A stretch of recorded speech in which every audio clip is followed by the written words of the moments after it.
Hello and welcome to the show. I am here on Forza 6 with another silly car build. A new DLC pack means some new vehicles to play around with, and I decided the Plymouth Fury should be the first one to get the silly car build treatment. We will get, of course, a lot of power. How much control, though, is anyone's guess. We might get some decent-sized tyres, though. That's what I'm hoping for on this. Some decent-sized tyres mean that it might not be too bad on the control and traction front. So, engine-wise, we get 3 engines for this. We get the 7-litre V8 Hemi, not particularly surprised by that. I was surprised to see the Lamborghini V10 as an option. Wasn't expecting to see that go in the Plymouth. And of course, we can get the NASCAR engine. The V10 is a pretty good engine. Of course, I like the Lamborghini engine, but we will get more power out of the NASCAR one. And I believe we'll get. Whoopsie, that's the wrong button. I will eventually remember the toggle thing. I believe we will get more torque as well out of the NASCAR engine. It is fractionally heavier than the V10, but we are going to go with the NASCAR one.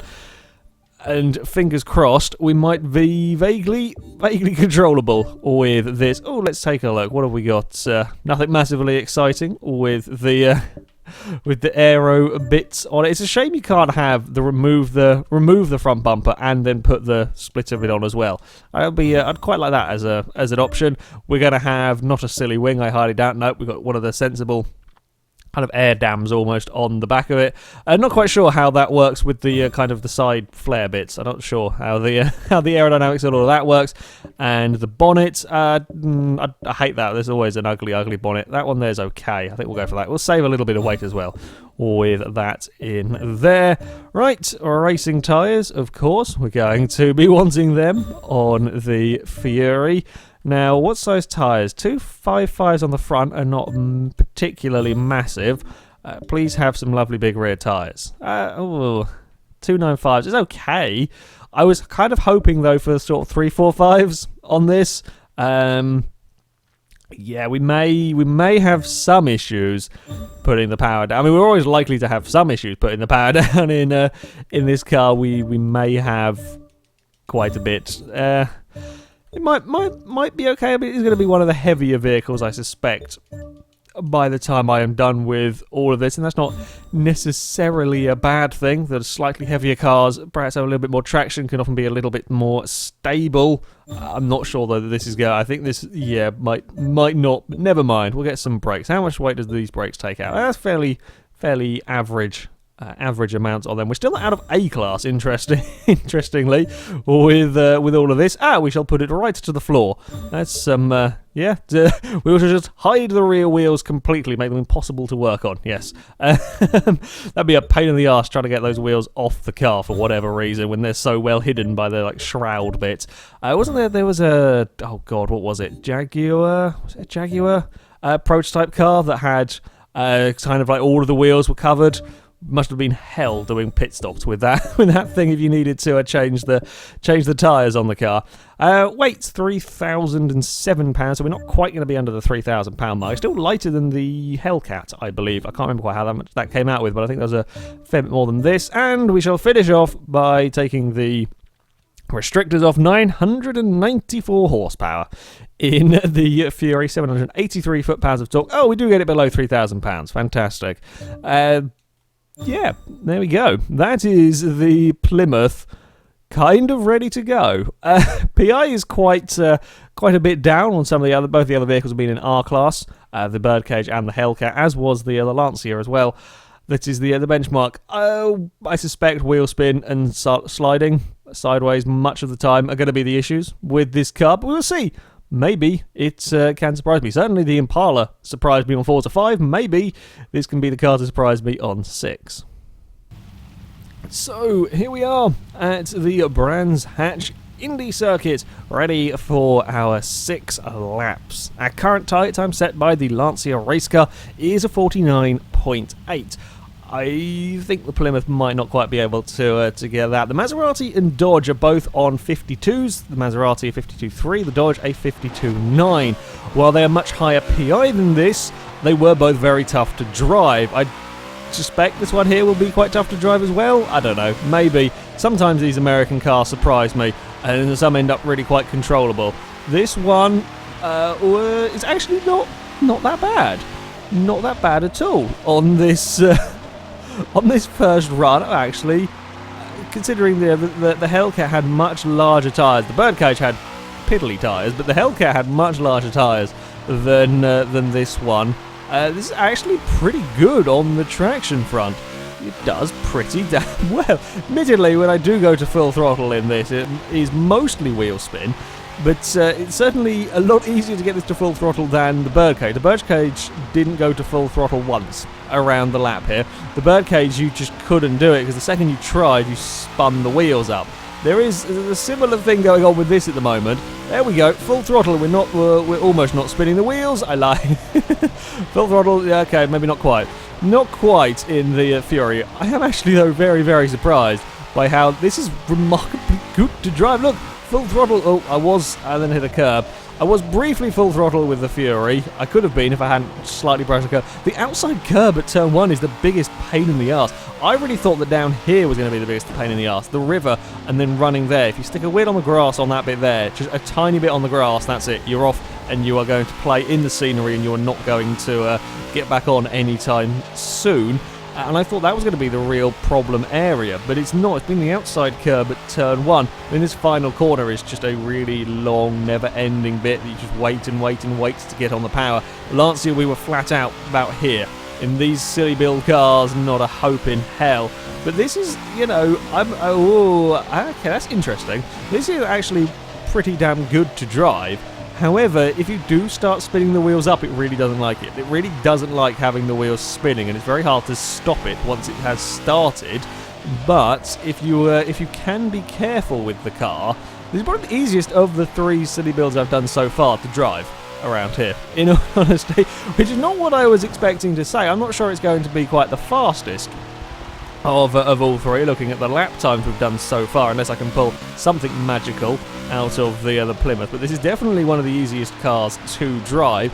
It's still, you know, there are bits that you've got to be careful with it around, of course, because while I am saying yes, this is the easiest car to drive, we've still got near enough 1,000 horsepower in the rain at a very short circuit. So yeah, it's still wanting to go very, very sideways, but we can actually get it to flat out. We're actually doing about roughly the same speed the Birdcage and the Dodge were doing. Brakes are pretty good. I like this car.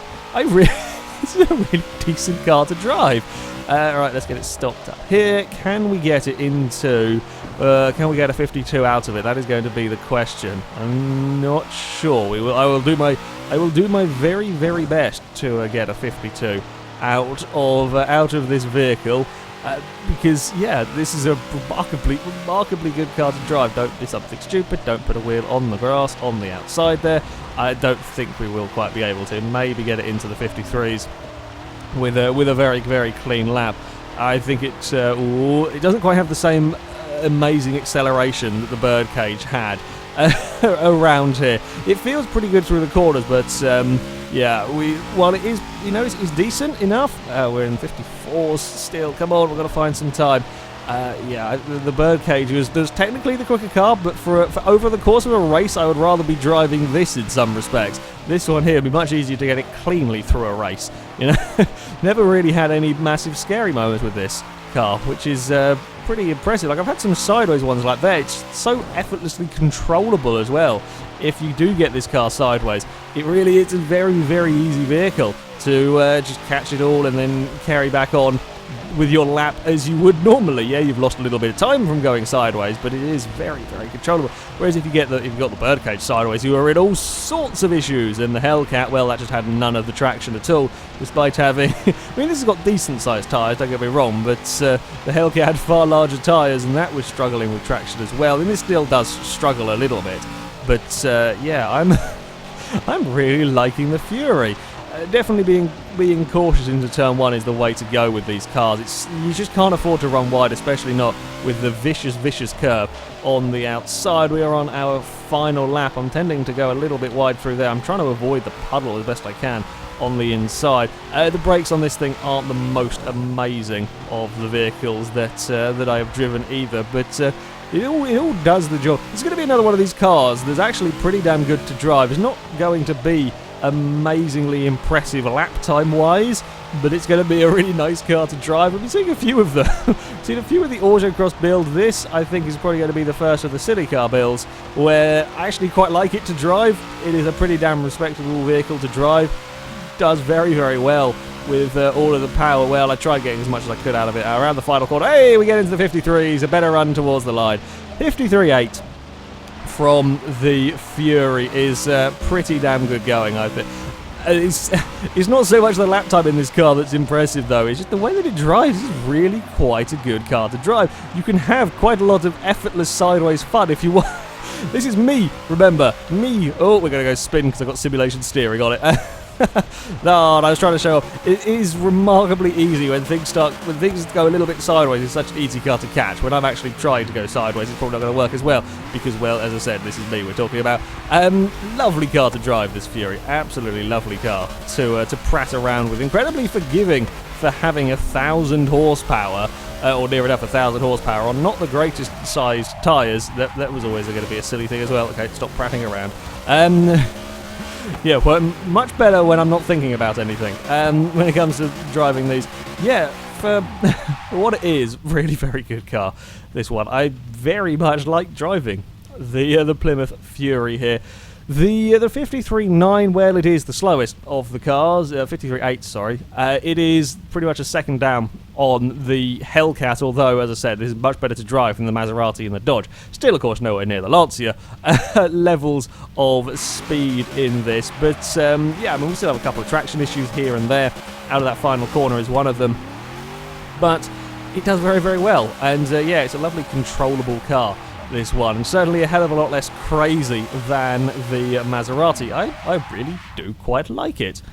Anyway, it is now time to see how fast the Plymouth will go when we give it the length of the Le Mans Straight. So, as far as expected speeds go for the Plymouth, I doubt we're going to beat the Maserati. The Dodge could be an interesting target because, while this car has got plenty of power, of course, it's not exactly the best shape for cleaving its way through the air. Let's dump off all of the aero, and we'll have a fiddle with the gears. 231 was the Dodge's speed. Looks like we're going to be a little bit down on that, perhaps 220 if we can get a bit lucky. The benchmark, certainly on Forza 6, the benchmark does seem to be a lot closer. Occasionally, on older Forza games, the benchmark would be a little bit off with the top speeds. I could get perhaps a couple more miles an hour out of the cars, but on here, in fact, quite a lot of them, the straight isn't quite long enough for them to reach their ultimate top speed. But this is the longest straight that I have to play around with, so it's going to have to do. Yeah, this, just through these corners, I mean, these are sort of a little bit faster corners than some of the ones you had to deal with at Brands. I'm really surprised how well the back end of this car stays planted on the road. Oh, although we got a really big twitch. Every time I say something nice about a car, literally every time I say something nice about a car, it then instantly goes to do something to mess it up. That was a very peculiar twitch. But sort of through these medium speed corners, the back end does not really want to come round on me, which is good. It is nice to see, unless you do a stupid thing with a throttle, but on the most part, a very, very well behaved car. This one, we may have hit the curb on the inside too hard. No, we're fine.